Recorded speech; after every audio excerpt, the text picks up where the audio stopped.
Well, now that everybody's kind of settled down with the election results, a lot of people very unhappy, obviously. But now the best part has started. The blame game.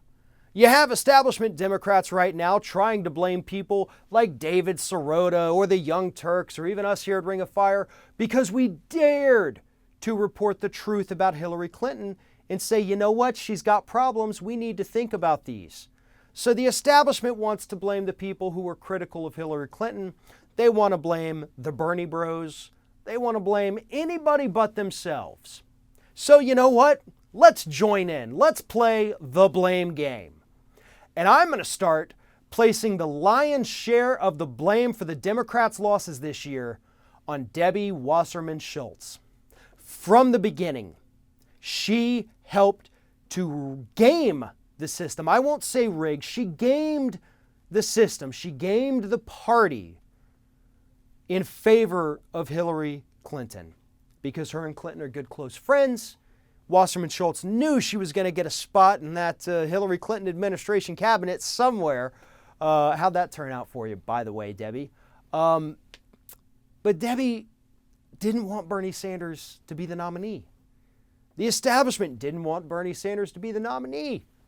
The American public, unfortunately, voted for Hillary Clinton in the primaries. So that's what we got stuck with. So the voters take a good share of this. But you know who else does? And I almost hate to say this because a lot of these people are good friends. We've had them on Ring of Fire, the TV show, the radio show, countless times over the years. But some of the Democratic journalists, pundits, you guys just pushed Hillary Clinton so hard, ignored all of her flaws, wrote them off, acted like they didn't exist, just because you desperately wanted to get that first woman in the White House. If you wanted that, you should have put up Elizabeth Warren. If Elizabeth Warren had been the nominee, we'd be talking about very different things right now. I don't ever want to hear the name Hillary Clinton again. She ran for the Democratic nomination in 2008, and the public rejected her. So here, 8 years later,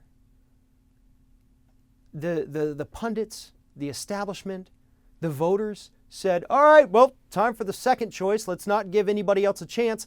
Let's game the system. Let's confuse the people. Let's ignore her problems in order to put up this person that the voters already rejected. And again, how'd that turn out for us, folks? You know, it's okay to be pissed off right now. It's okay to be upset. And I'm telling you, I am mad at the Democratic establishment. I am mad at those pundits, those journalists who just pushed Hillary Clinton so damn hard and didn't care about the consequences, didn't care about her flaws, didn't even take that into consideration. You're to blame. You can't even blame the people who abandoned the Democratic Party to vote for Jill Stein. Because even if Jill Stein had gotten 0 votes, Hillary Clinton still would have lost. So those Jill not Hill people had no impact on Hillary Clinton's loss. So you cannot blame them. Gary Johnson took votes away from Donald Trump. So had he not run, Trump would have won by bigger margins. The only people to blame are the Democrats. And that's probably one of the saddest things that I've ever had to say.